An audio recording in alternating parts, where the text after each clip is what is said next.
Not me. Not me. Not me. Over here. Do me a favor, just don't hold your microphone down. If you hold your microphone down, it'll do that. I- Turn it upside down. Did that. Okay, well, I can start.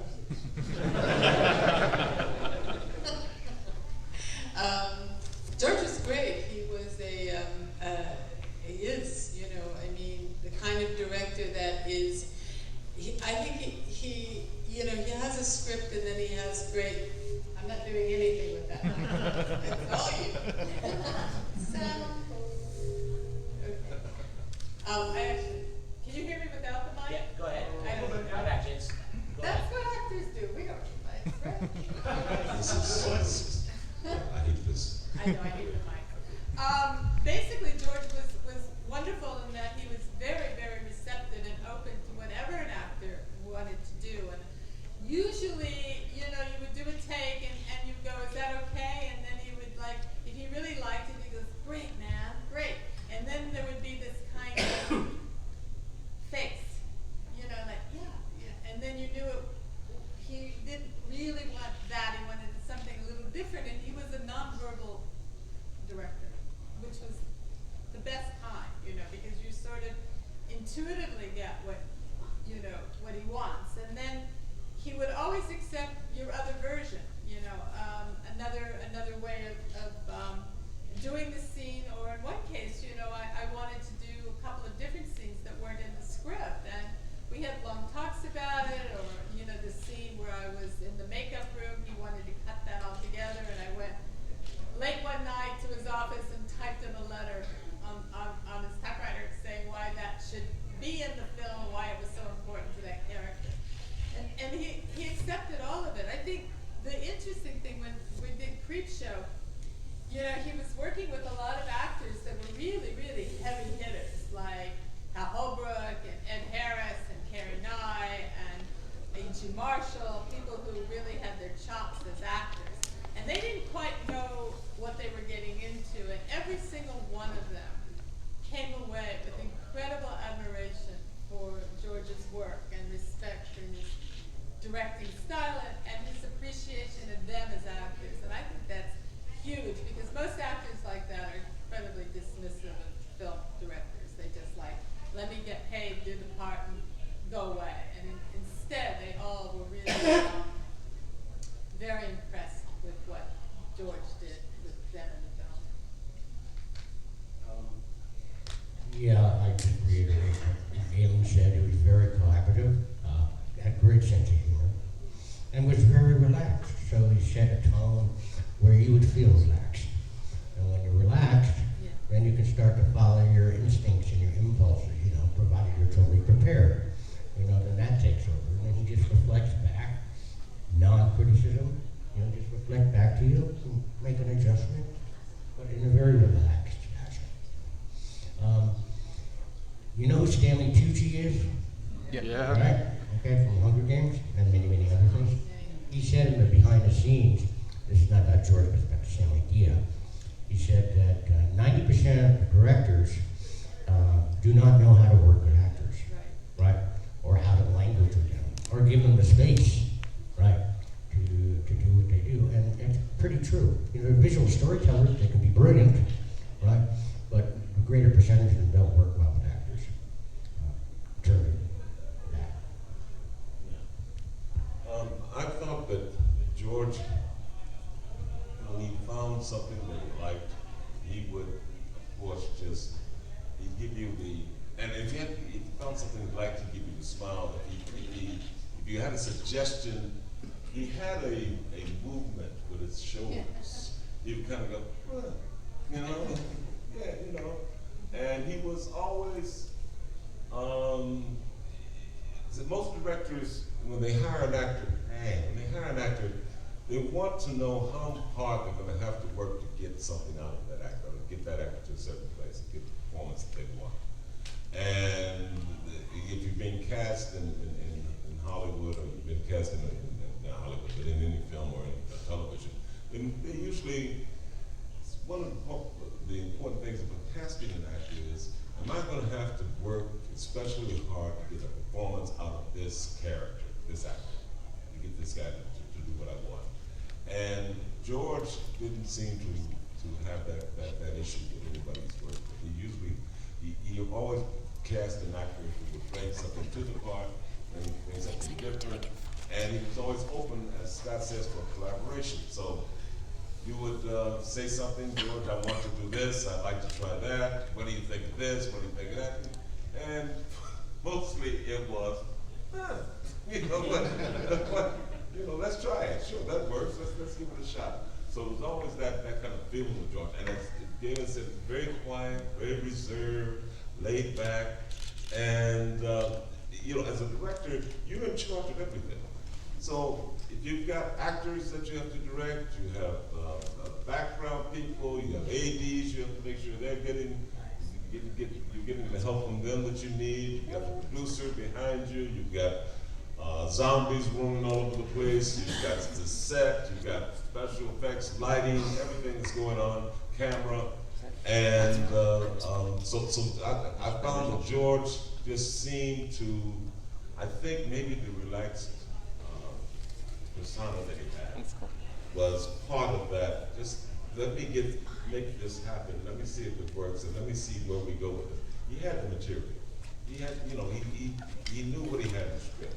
So we always had that as our map. But other than that, he kind of just said, okay, let's see it happen. Yeah, oh, you got something? Yeah, let's see it. I'm sure that Savini had a lot of suggestions as well that he went with. I'm sure that there are a few guys that were in the crew as well. I think Lenny Lees, I think he has some stuff that he mentions that he suggested. So it was always a collaboration with George, not only with the actors, but the crew as well. A suggestion could come from almost anyone. And George, wait, yeah, that might, yeah, okay.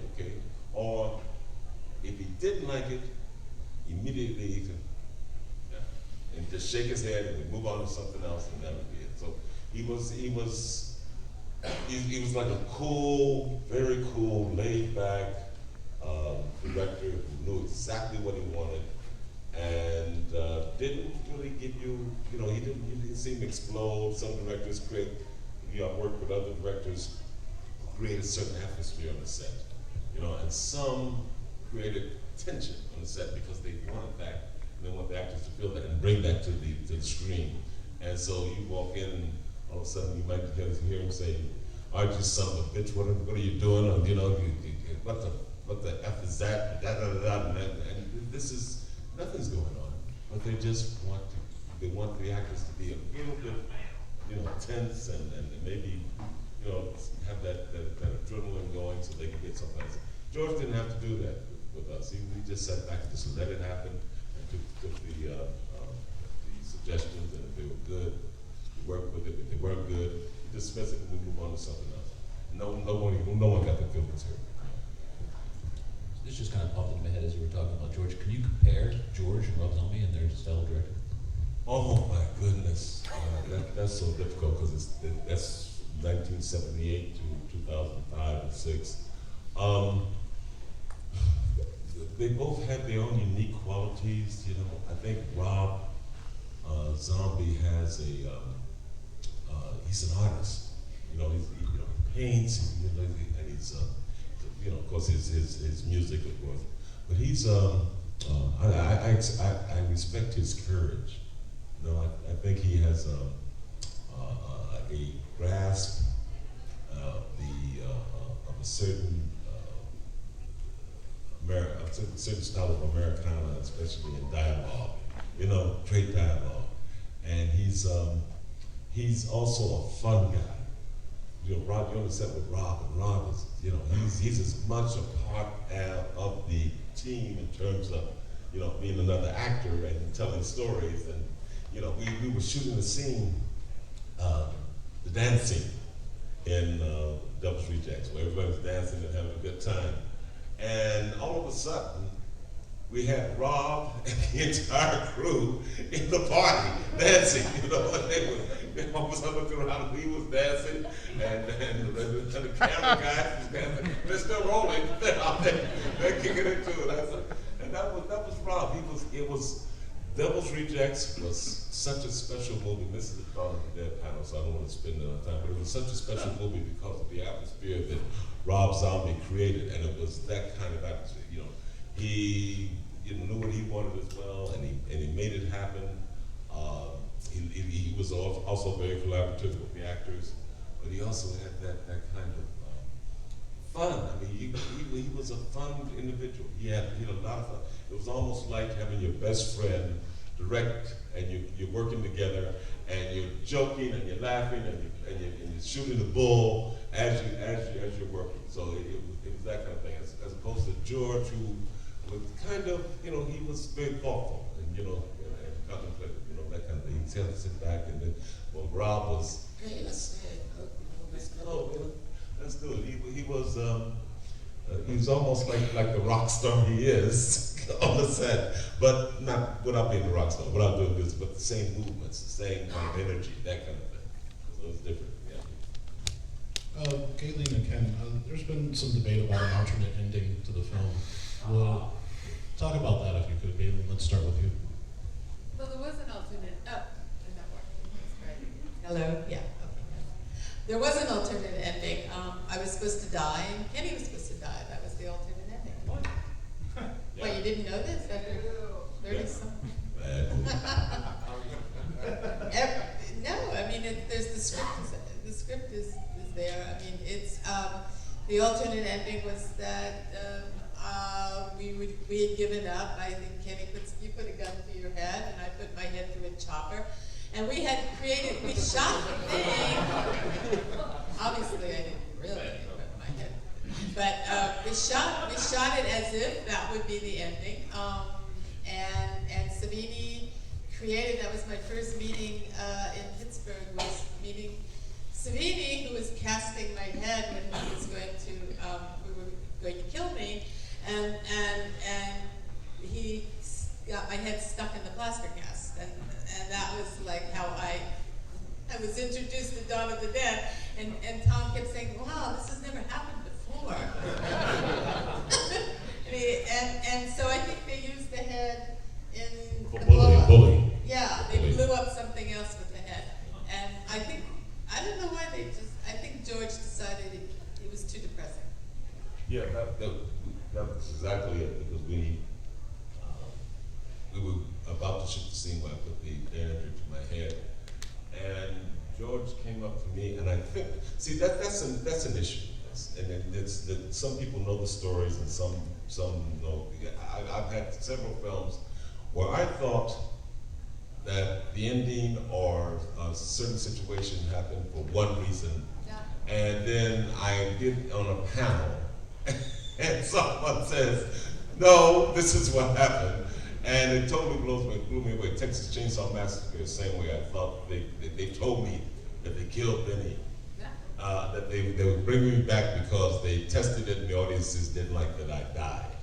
I did a panel with Jeff Burr and the cast about 6 months ago, and Jeff Burr stood up and said, "Well, this is why we brought back Kim Ford." And this is not the story I've been telling for 10 years, 20 years. And the same thing with it. Sometimes you listen to Savini tell the story about the alternate ending. I've heard other people say that George has said something different. I thought, this is my opinion, but I thought George and I had a conversation just before I was going to shoot there scene, and he said, I said, "This is going to be awfully dark. Nobody survives." And so I said, "Do you think I should kill myself?" And we discussed it a little bit, and he said, "No, let's go for the up ending, the brighter ending. Let's go for something that's a little more, But they shot both, right? No. You didn't shoot No, the guy? no, They never. shot me. No, never You were shot me. already dead by then. No, never shot me. Never shot me. We decided at that point, and see that's what I mean. Exactly. Because there's always a different opinion. I don't know if Savini may get up here and say something different. George may have another opinion. It's one of those questions that keeps going You around. put the gun to your head, I put the gun to my head. which he could have cut at that point, right? He could have done that. He could have Yeah. cut it, but And then it could have been me putting my head through. I mean, he didn't necessarily have to see you shoot on camera. he didn't have to. Right. he didn't see what you. Like you didn't see Scotty die. No, you heard the gunshot. Right. Perfect. So You he heard did me the same shoot. thing with you. And me, we put the gun to the head, and he said, "Don't do it. We're gonna go up. We're gonna make this an upending." And I don't know. I guess you were in the copter at that point, and so you were gonna die because you were gonna fly away. No, but we shot my ending. I know you shot your ending because Savini put the dummy in the. And I went up and then they cut, we did the fake of the propeller. And wasn't that a test? Didn't they No, just test no, that? we Or shot they it. shot it. We They shot shot that. Okay. So technically, if Okay. he had wanted to do the darker ending, they could have cut away from your, Well, they could have cut away Yeah. without shot. Yeah. Without seeing the shot, they could have done that. but I think it was because they wanted the upending. Yeah, exactly. And that was it. That was It's it. like, Get Out had an alternate ending, he reshot that. Mhm. I mean, the original, did everybody see Get Out? It's like Yes, such yes, a great yes, yes, film. yes, yes. You have to see that film, it's amazing. But, I mean, he originally was captured by the cops at the end, and that was going to be the end. And then, he said, no, this is just too depressing, too dark. I need hope. And that's how the TSA guy, No, I thought I was going to shoot. I thought I was going to. Yeah. I was supposed to But shoot he could myself. have done that. He could have cut He could away have. He and could have. did what He he could did have. with Scotty. Dave, one of the strange things about the helicopter scene on the road. You remember what happened that night? She's in the chopper, and the helicopter pilots but you can't see him, and they shoot Galen, and chopper's moving up, lifting up. And I come and I grab the rudder, and so I'm not thinking, I'm grabbing the rudder and I'm pulling it down, and the pilot's going, don't do that. So I might have died there. We might have died there. That would have been the ending, guys. So we have one last question before we're going to go to the audience for a couple. You guys were just recently back at the Monroeville Mall for a show. Even though it looks pretty much nothing like it did when you filmed there, what is it like being back there with the three of you guys and also so many other of the cast as far as extras and things like that go? Well, it brought back a lot of memories, of course. And also just trying to figure out where is where. I mean, it looked very much the same, even though it's been renovated. Structurally, it's not really any different, right? And it was kind of fun, to be in the corridor and get a photo op of when we first appeared in the corridor, going up to the roof. That was really interesting. Like that. So yeah, it just brought back a lot of thoughts. But it doesn't look that different to me. Different stories. What I find incredible is that people have pieces of like the elevator, the escalator. There's a guy walking around with the part of the elevator door or something in the back.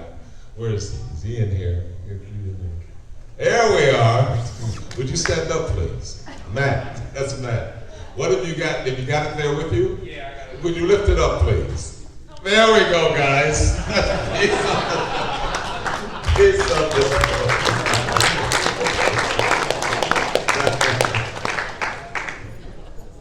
People got everything in front of them. So,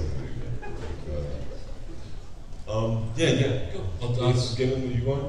Yeah. Okay. Anybody in the audience? I'll come to you. Wait a minute, hold on. I'm gonna tell them what I felt about it. It was surreal for me. It really was.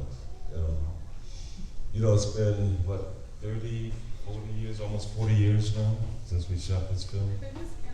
Who's counting? And to be back there, and I took a moment, and just leaned over the balcony, the banister there, and I just to survey them all, and I thought about it, and I said, boy, we were all very young. We were all, this is almost 40 odd years ago, and here I am back here again, and I've been back, years before, but this time it was kind of like, gee, will I see this again? Will I be here again? It's been so long. so long. And it was really a reflective moment for me, just to sit there and say, gee, this is where it happened, and this is where this started, and this is where this craze for this wonderful film began, and this is where it all happened. So I took that moment, and it's very special for me, for that. Anyway, go. Yeah. Found out that I was asked, and that was it. That's all I got. That's all that you guys.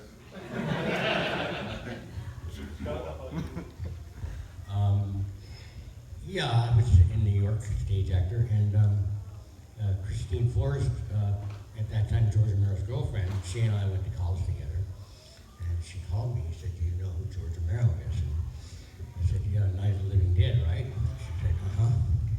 So I got to audition for George, and it was really nice. He was very, very relaxed, and I was not what he was thinking at all. And because he pictured the character as some big, burly, Nick Nolte kind of guy, which is not me, right? And so audition went well, and then he was like looking at me and he said, "You know, I really like what you're doing," but there was like a but behind it. And I said, "George, so what is it?" He said, "Well, I cast this guy already that you're going to play opposite with. He's twice your size." And then I said to him, it just came out of my mouth, I said, "George, the audience is not going to give a shit about that after the first 5 minutes, right?" And he just laughed, and then later on he said, "Okay, you got the part."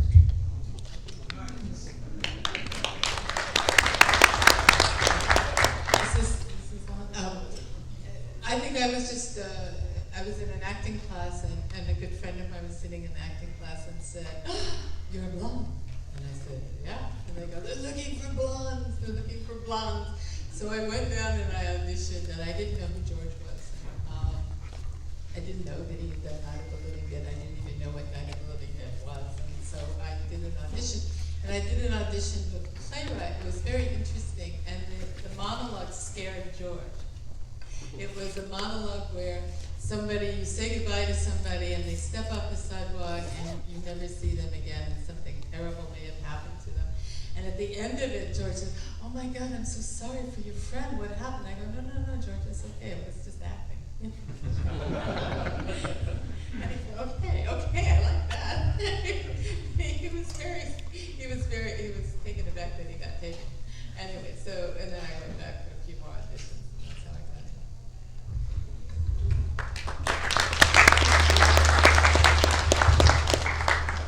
it. So Dawn of the Dead didn't take place in a normal Hollywood set. You guys were at the mall, actually. Can you guys talk about some of the shooting schedule and the difficulties working there at the mall? Well, Jesus. We shot at night, and we had to be out of there in the morning. I think the four of us shared Scott had a car, so we kind of piggybacked with him. And he drove us in, and we drove out, and one of the strange things was getting back in the morning because we ran into the traffic, and it's only winter, and it was easier getting out there at night than it was getting back in the morning. And one of the strange ones, I just want to take a second, just three of us here, we split it around a little bit. One of the unusual things was in the morning when we, say 7 o'clock, 8 o'clock, the elderly people would come in and they would, walk around the mall, put them all over them, and they, some of their heart patients, doing that kind of thing. And so we was a mad rush every morning with the crew and the actors to get everybody back into a holding area, get the zombie makeup off, get them dressed, and get them out of there. Because we didn't want to have anyone, turn a corner, face a zombie, have a heart attack, and then we had a legal issue on our hands. So that went on every morning in that mall. And there's a man, quick, come on. And there were several times when you could see the elderly coming, and you would see us moving people, and moving, and cleaning up real quick, and that kind of thing. So it was all, in the mall, it was an issue, especially for Richard, because Richard was financing it, that there was nothing broken.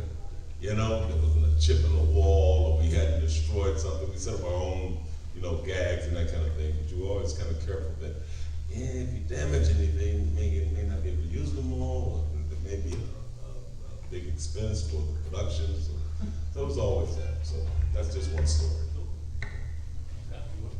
Oh, well, actually, Richard spent a lot of money fixing up that mall afterwards. The motorcyclists trashed the floor, so they had to replace the entire floor of the mall. And I think there was one really bad special effect that one night when Gary broke the glass explosion that wasn't supposed to quite happen like it did with the door, and I think that was another one of those. But it's a great, talking about the people coming into the walkers in the morning.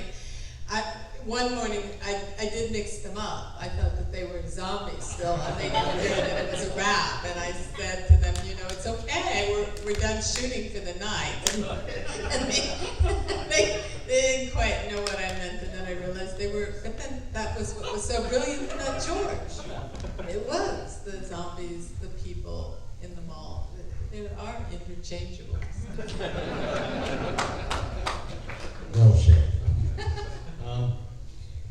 If I recall correctly, I think we did the other locations first, right, before we went to the mall? Yeah, we're in the projects before we went to Yeah, the projects. I remember it was really cold, very cold, but just a little sideline. So in the scene where you see all the zombies in the cage in the basement, remember that scene? Early in the movie? So we were called to come downstairs to shoot, to get on the set. And it was like really disgusting, looking at all these people eating all these entrails and eating each other. And I looked at George, I said, George, this is really gross. And he just smiled and he went, yeah, I know. Piggybacking on that, that was the first scene that we saw any of these special effects, as Scott said, and I was just shocked. I looked and I said, oh my God, this is too real. And it really was. I think for the entire film, that was the most compelling and I guess emotionally draining scene for me to work in. Because I didn't expect to see that. Even though I knew Dwayne Jones, I saw Night of the Living Dead. I was a fan of Night of the Living Dead. But to see this up close, personal, and this, it was, a great job of special effects and makeup. So when I walked in, I, for a few seconds, believed that I was really in that situation and really saw that. I was taken by it. I really was. It wasn't a movie at that point. It was really, God, this is horrible. I don't know. I know I lost it for a few seconds because it was that real. And it was the first one. After that, I was fine. You could do anything at that point. But it was quite a shock. So, can you brought up Dwayne? Can you talk about having to kind of step into that character and what that character meant to you in film history and just being able to be the next iteration? Oh God, it's strange because I didn't realize how important, in the African American community, it is historically a huge accomplishment that an African American survived the first 5 minutes of the movie.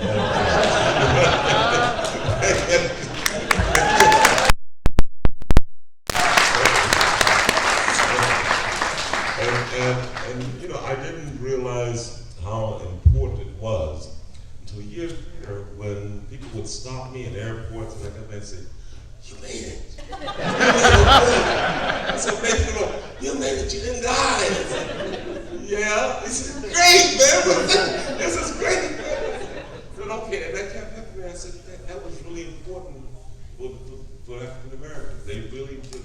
So, and I thought Dwayne Jones carried that film. No offense to the other actors, but I thought he was the pivotal character that really made that film work. And I talked to Dwayne about it, and Dwayne was more into a political kind of thing, and he was into theater and that kind of thing. So he didn't really express, that much interest in talking about it. But we talked slightly. He wasn't, he was more into the politics of the community and that kind of thing, and then the theater. and we were both members of the National Black Theater and in Harlem. So it was a strange situation to follow him. I respected what he did. I always thought that he should have gotten more credit than he's gotten for that role, because I mean, Dwayne saved everyone. Dwayne was the guy who took charge. Dwayne was the guy who survived until that last moment when he opened the door and everyone in the world thought that this man was going to make it. Someone was going to make it out of there. And he got shot right between the eyes. And I think there was a huge gasp, as I've said many times before, I think the entire world took a huge gasp of disappointment when he dropped and he was killed. So I thought Dwayne was a pivotal character, and I appreciated him. And to follow him, I always said he provided a portal for a lot of African American actors to survive. So he was part, and I was glad to be a part of it. You know, glad I followed and I survived. I did survive. Aileen, I read that you didn't want to scream in the film. Talk a little bit about that choice. Yeah, well, I mean, horror films up to then were women, you know, hiding or cowering, and then watching the guys either get beat up or beat other people or kill. And this was, you know, it was before Linda Hamilton and Sigourney. It was just about that time. Those two characters also came out in really classic women heroine films. And now we have Wonder Woman. Yay! Did everybody see that? So great! Yay! But at the time, the female characters essentially were just marginalized, and I have to say, even in Night of the Living Dead, the women were pretty frozen. So I said, you know, I don't want to be a screamer. I don't want to, you know, do that. And George and I had talks about that. And I said, listen, if I'm a part of the group, then that's, you know, then I have to be at least as equal as I can be. So I think he did dub in a few screams in post, but you know, what are you gonna do? You know, but the helicopter in the gas station got dubbed a little screams. But yeah, so I think that was important. And then of course after that came Sigourney and Linda Hamilton and a few others. And then interestingly, it sort of slowed down again. That women were peripheral, and then looks like it's coming back.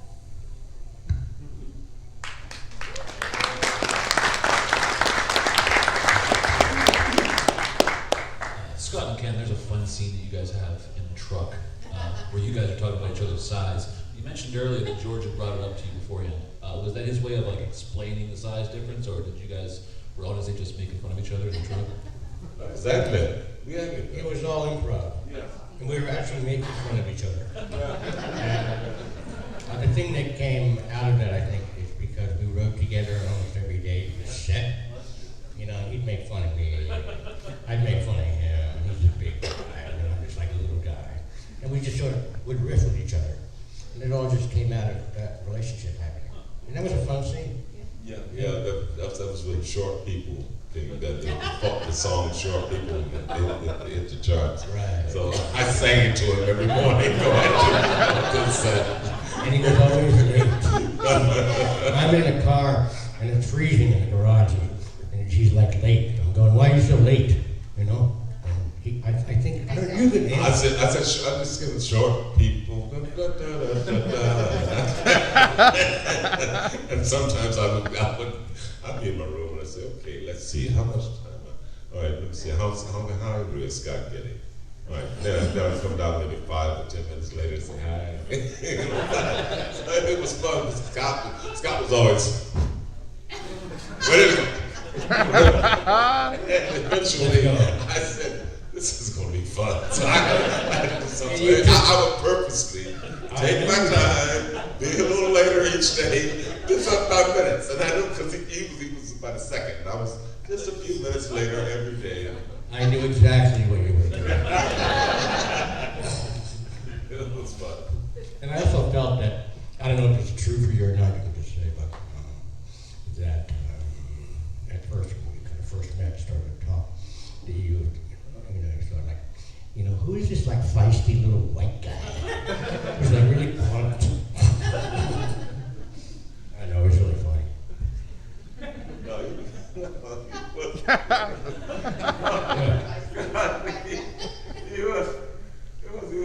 feisty little white guy.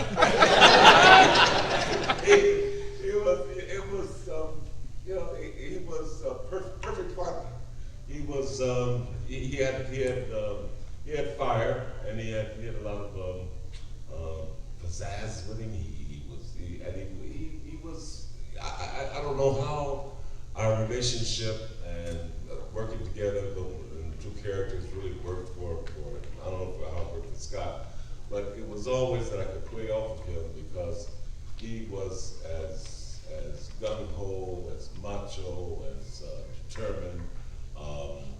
I teased him about being short, but he wasn't a short guy. He was as tall as I was in this film. He was really a hell of a character working with him. So we had a good time. I didn't consider him a white guy. Good memories. And the whole car thing, you know, as I said, that was like totally intentional. Yes. I'm looking at my watch. It was. Okay, how long did it be today? It was wonderful. Wonderful. Late. So Scott, tell us a little bit about the makeup process that you had to endure becoming a zombie. It actually was pretty simple. There was, as far as I recall, there was no latex involved, as far as I remember. It was about an hour and a half, and Savini just put this very thin tissue on my face, and he sprayed it with some kind of solution. I don't know what it was, and then he would blow dry my skin, and he did it over and over and over and over until my skin shrank, and then he just put the makeup on top. Tom didn't do my makeup one day, and someone else did it, one of his assistants.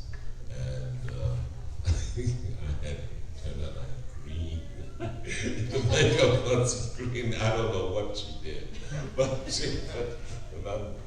I think we looked at dailies or something at one point, and I guess they color corrected it, but she had just totally put, it was great. I think she maybe got so confused and thought I should be a zombie or something, but she really screwed up the makeup. So I was glad to have Tom back the next day. She doesn't work for Tom anymore, does she? I don't think she did. So there were some cool stunts in the film, particularly Scott's scene in the escalator. Could you guys talk about doing some stunts and stuff in the film? I was very young, so he said, George, I didn't shoot Savini. It's the time when I run across the mall and between one of the stairways there, and I jump and roll on the floor and roll 3 times and then fire. Well, this is concrete, and in those days, absolutely, I was happy to do it, gung ho, let's do this. And so I did, you could do your own stunts, I was a very young man. Today I wouldn't dare think about doing something like that, but yeah, we did most of our own stuff. Yeah, we were very, very in great shape. I think he threw a kick, and great kick and that kind of stuff. And I threw one, I think, on the roof with the who's the guy who held the rifle and I kicked it. Jay Stover, yeah. I Stole my brother's car, by the way. Yeah. About the escalator, that was very impromptu because in the script it says Roger runs down the escalator, and we were at the escalator, and I looked at it and I just said, George, what if I slide down?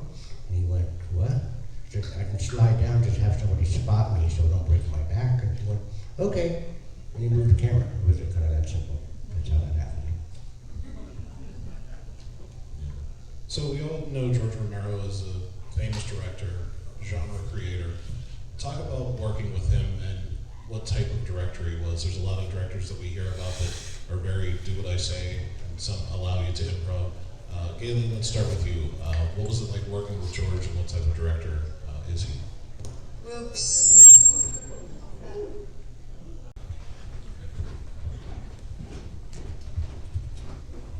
Well, a lot of questions, guys, a lot of questions. Okay?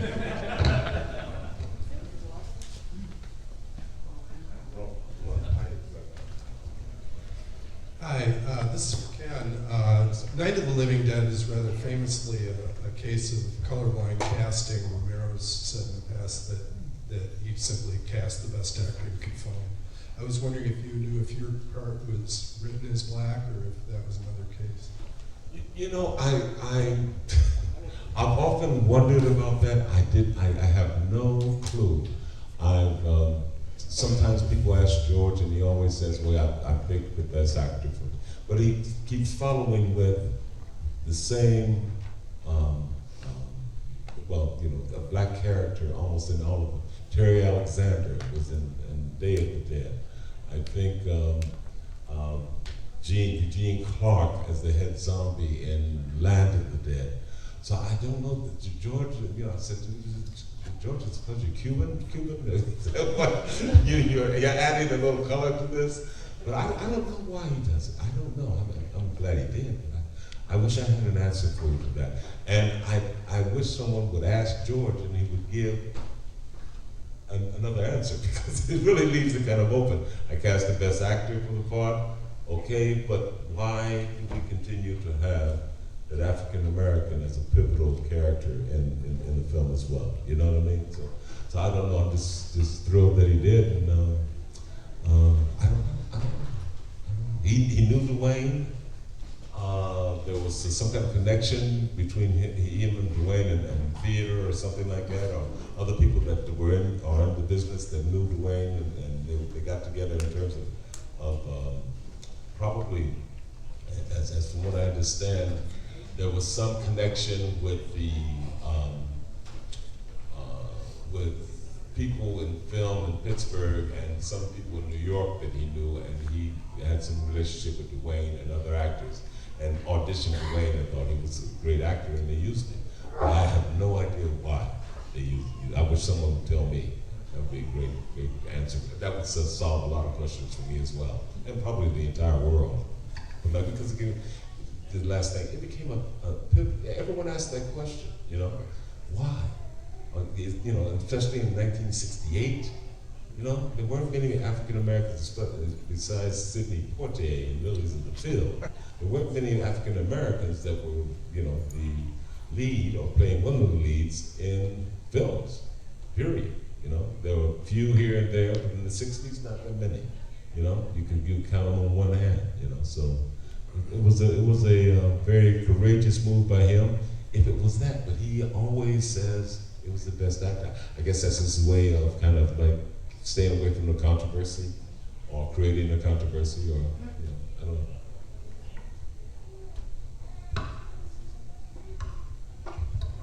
I've heard a lot of people talking about the movie being an allegory for capitalism, Mind the Zombies wandering through the mall. Was George A. Romero, did he have really strongly held opinions on that? Was that I know that the Flyboy points out it's it's what they do, it's what they remember. Well, yeah, no, he absolutely did. That's exactly what he thought. I mean, that's why he put it in the mall. I mean, to him, the mall was America. This is what people do. In fact, the zombies are more understandable than the humans in the way that the bikers come in and destroy. I mean, the idea is that you have these four people that are, creating civilization somehow inside the mall, and then other people, the bikers in this case, have to destroy it and take it over, and then of course it opens it up again for the zombies. But there was very little difference in George's mind between the zombies and the human beings in greed, and in fact, I think his affection is much more for the zombies, and because at least they do what they do, and I think in Day of the Dead it even is further explored in that way. I mean, that's their nature. That's what they do. Humans don't have an excuse for that, and I think all of those things were working in George's mind when he did Dawn of the Dead and later Day of the Dead. Which later, the Day of the Dead, as you may know, was supposed to be a different film. It was supposed to be a much, much more complex and multi-layered film with a bigger budget that didn't come through.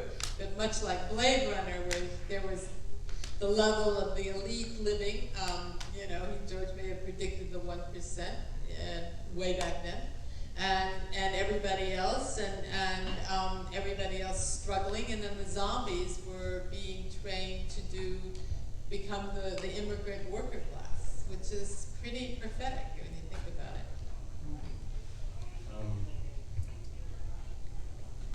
Was the Monroeville Mall like one of the first malls in America? Yeah. Anybody know? There weren't that many. Yeah. There weren't that many. There were malls, but they weren't as popular, and so